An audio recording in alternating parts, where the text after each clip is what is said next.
राधे राधे सभी को। देखिए समझेंगे heating effect of electric current. इसका मतलब होता है विद्युत धारा का ऊष्मा प्रभाव।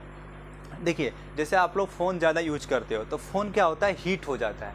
चाहे आप लोग क्या करते हो, फ़ोन को चार्ज में लगाते हो और कुछ समय के बाद देखते हो कि जो चार्ज होता है, ये जिसका एडाप्टर होता है, ये बिल्कुल क्या होता है, हीट हो जाता है। या आप या तो लंबे समय तक पंखा को, टीवी को चला के रखते हो ज़्यादा समय तक, ठीक है, तो वो क्या होता है, धीरे धीरे वो भी हीट हो जाता है। इसके पीछे कारण क्या है, देखिए हम इसको ऐसे समझते हैं। जैसे कि देखिए हमारे पास क्या है, एक इलेक्ट्रिक सेल है, ये हमारे पास सेल है। आप सेल भी ले सकते हो, इसकी जगह बैटरी भी ले सकते हो, या कोई एक दूसरा इलेक्ट्रिक सोर्स भी ले सकते हो।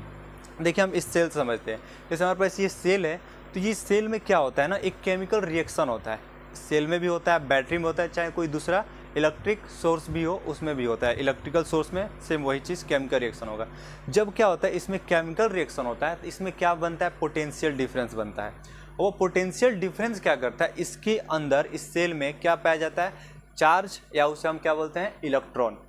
जो क्या करता है, पोटेंशियल डिफरेंस इस चार्ज और इलेक्ट्रॉन को मूव कराता है। जैसे ही हम क्या किए, इस सेल को किसी सर्किट में जोड़ दिए, किसी वायर के साथ इसे जोड़ दिए, तो जो पोटेंशियल डिफरेंस होगा वो चार्ज को, या उसे हम इलेक्ट्रॉन कह सकते हैं, उसको क्या करेगा, ये लेकर मूव कराएगा। चलिए हम ऐसे समझते हैं। जैसे कि देखिए ये हमारे पास वायर है और इस वायर में हमने क्या किया, एक बल्ब जोड़ लिया, पूरा हमारा एक कंप्लीट सर्किट बना लिया है, ठीक है। तो हम क्या करेंगे, इस वायर को किसी एक इलेक्ट्रिक सोर्स के साथ जोड़ देंगे, ठीक है। जैसे हम इसको इलेक्ट्रिक सोर्स के साथ जोड़ेंगे, तभी आपको बताया कि उस इलेक्ट्रिक सोर्स में क्या होगा, केमिकल रिएक्शन होगा। जब केमिकल रिएक्शन होगा तो उसमें से क्या होगा, पोटेंशियल डिफरेंस बनेगा। पोटेंशियल डिफरेंस क्या करेगा, उस चार्ज को लेकर आएगा। तो आपको पता है कि जब किसी भी वायर हो, चाहे कोई भी इलेक्ट्रिक डिवाइस हो जिसमें क्या हो रहा है, चार्ज मूव कर रहा है, उसी को हम बोलेंगे इलेक्ट्रिक करेंट। क्या बोलेंगे हम लोग, इलेक्ट्रिक करेंट। जब movement of charge, the rate of, क्या बोल सकते हैं, the rate of moving of charge is called electric current. तो चलिए हम क्या करते हैं, इलेक्ट्रिक सोर्स को हम स्टार्ट करते हैं, हम वहाँ से उसको चार्ज को मूव कराते हैं। अब देखिए, अब मेरे पास क्या हुआ, यहाँ पर जैसे ही मैंने क्या किया, इस वायर में क्या किया, इलेक्ट्रिक सोर्स जोड़ दिया। इस वायर को मैंने क्या किया, इलेक्ट्रिक सोर्स में जोड़ दिया, और वहाँ से इलेक्ट्रिक सोर्स में से क्या करा, पोटेंशियल डिफरेंस क्या हो रहा है, इसमें चार्ज लेकर आ रहा है। और ये चार्ज यहाँ पर आ रहा है, तो इस बल्ब के साथ क्या हो रहा है, ये बल्ब हमारा क्या हो रहा है, बिल्कुल लाइट दे रहा है, बिल्कुल प्रकाश दे रहा है। तो ये कैसा काम करे, एक वर्क कर रहा है। जो प्रकाश दे रहा है, इसका मतलब यहाँ पर क्या हो रहा है, एक वर्क हो रहा है। लेकिन मैं क्या करूँ, इसी बल्ब को कुछ समय तक ऐसे ही रखूँ, ठीक है। तो क्या होगा, जब हम कुछ समय तक ऐसे ही रखेंगे, ये बल्ब धीरे धीरे क्या हो जाएगा, हीट हो जाएगा। क्या हो जाएगा, हीट हो जाएगा। इसी को हम बोलते हैं heating effect of electric current. जैसे यहाँ पर दिया है, when an electric current passes through a electric device. जैसे कि हम कोई इलेक्ट्रिक करेंट है, जैसे ही आया, ठीक है, इलेक्ट्रिक डिवाइस है, और इसमें जैसे ही आया तो क्या हुआ, द इलेक्ट्रिक डिवाइस हॉट, वो क्या होता है, धीरे धीरे गर्म हो जाए। कब, आफ्टर सम टाइम, कुछ समय के बाद, एंड प्रोड्यूस इट, और इसमें से क्या ऊष्मा निकलने लगेगा, ठीक है। तो चलिए अब देखिए, अभी हम आपको बताया, चलिए पहले इसको हम रख लेते हैं। अब देखिए, जो बल्ब था, चाहे कोई भी इलेक्ट्रिक डिवाइस हुआ, वो कैसे हीट हुआ, देखिए उसके पीछे हीट होने का कारण क्या था।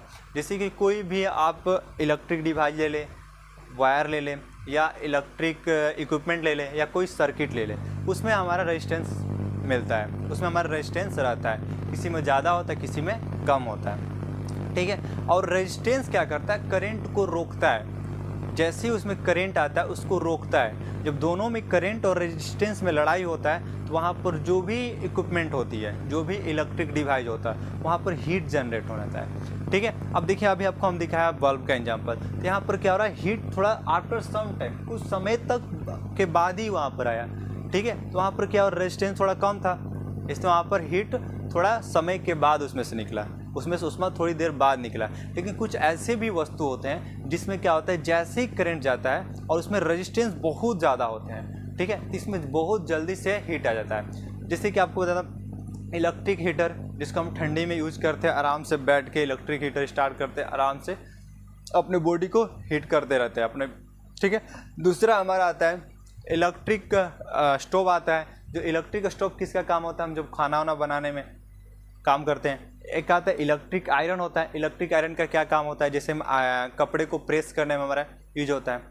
अब देखिए यहाँ पर एक चीज़ आपको बताएं, यहाँ पर अभी हम ये जो हीटिंग जो आपको दिख रहा है जूल्स लॉ ऑफ हीटिंग, इसको हम कैसे निकालेंगे। ये जो दिया है तो हम ये नहीं देखिए हम इसको रट जाएंगे, इसे याद कर लेंगे, ऐसा नहीं, हम इसको निकालते हैं। देख कैसे निकालें। अभी हम आपको बताया कि हमारा दो काम हो रहा था। क्या हो रहा था? दो काम हो रहा था। बल्ब के साथ दो काम होता है। जब बल्ब में क्या हुआ, करंट आया तो लाइट दिया, तो लाइट भी आया तो एक काम हो रहा था, फिर उसके साथ क्या आ रहा था, हीट भी आ रहा था। ठीक है, हमारा साथ में चाहे आप देखो जब पंखा चलता है तो हवा देता है, तो यहाँ पर एक हमारा काम हो रहा है। फिर पंखा चलता रहता है, फिर उसे हम टच करके देखते हैं तो उसमें से हीट भी निकलता, तो वो भी हमारे क्या है, काम हुआ। तो अब जानते हैं कि वर्क की जो फॉर्मूला होता है क्या होता है, वर्क डन की वो क्या होता है, फोर्स इनटू डिस्प्लेसमेंट, जिसको एस से डिनोट करते हैं, फोर्स इनटू डिस्प्लेसमेंट। अब देखिए जो बल्ब आपको बताया, जो पंखा बताया, जो इसमें से लाइट आ रहा था, जो बल्ब पंखे में से जो हवा आ रहा था, तो भी एक वर्क हुआ। तो वो वर्क किसके कारण हुआ, वो जो वर्क हुआ वो किसके कारण हुआ। जैसे यहाँ पर ये वर्क हो रहा है किसके कारण, फोर्स के कारण, कोई वस्तु है उस पर फोर्स लग रहा है तो वो डिस्प्लेस हो रहा है। तो वैसे ही यहाँ पर जो बल्ब में प्रकाश आ रहा है वो किसके कारण हो रहा है, वो इसके कारण हो रहा है, पोटेंशियल डिफरेंस, जिसको V से डिनोट करते हैं, अब इनटू कूलम चार्ज। जो पोटेंशियल डिफरेंस है फोर्स की तरह काम करता है, और जो डिस्प्लेसमेंट होता है ये चार्ज होता है। पोटेंशियल डिफरेंस क्या होता है, चार्ज को फोर्स लगा के ले जाता है, या वो ले जाने के बाद क्या होता है, वो वहाँ पर क्या करता है, प्रकाश कर देता है। तो ये हमारा तो लाइट के लिए हो गया। वैसे ही सेम हमारे हीट के लिए भी होता है। हीट क्यों आता है भाई, वही बात है कि पोटेंशियल डिफरेंस क्या होता है, चार्ज को ले जाता है, V इंटू क्यू। अब आपको देखिए, अब हम इनको छोड़ते हैं, हमको यहाँ से मतलब है, ठीक है, हीट से मतलब है, क्योंकि हम पढ़ने जा रहे हैं जूल्स लॉ ऑफ हीटिंग के बारे में। ठीक है, अभी हम ये भी आपको बताएंगे कि जूल्स लॉ क्यों बोलेंगे। देखिए यहाँ समझिए आप लोग, ठीक है। अब आपको पता है कि करेंट इक्वल क्या होता है, Q अपन T। मतलब क्या होता है कि जब किसी वायर में, किसी सर्किट में the rate of flow of charge, मतलब कि जो सर्किट में क्या होता है, जो चार्ज फ्लो होता है उसी को टाइम के साथ, द रेट ऑफ मतलब किस टाइम, रेट कर दिया तो टाइम के साथ जो चार्ज किसी सर्किट में फ्लो हो रहा है उसी को बोलेंगे हम इलेक्ट्रिक करंट। अब हमें क्या निकालना, Q का मान। तो जैसे हम Q का मान निकालेंगे तो ये तो मल्टीप्लाई हो जाएगा इससे क्रॉस, तो क्या होगा, IT हो जाएगा। Q का मान हम क्या रख देंगे, IT। तो चलिए हम यहाँ पर मान रख लेते हैं, H इक्वल टू क्या होगा, V इंटू IT। ठीक है, हमारे क्या होगा, H इक्वल टू VIT। अब हमारे यहाँ पर ओम्स चाचा की एंट्री होगी। आपको पता होगा ओम्स लॉ क्या होता है, अगर वोल्टेज बढ़ेगा मतलब वही पोटेंशियल डिफरेंस बढ़ेगा, जितना पोटेंशियल डिफरेंस बढ़ेगा उतना करंट भी बढ़ेगा।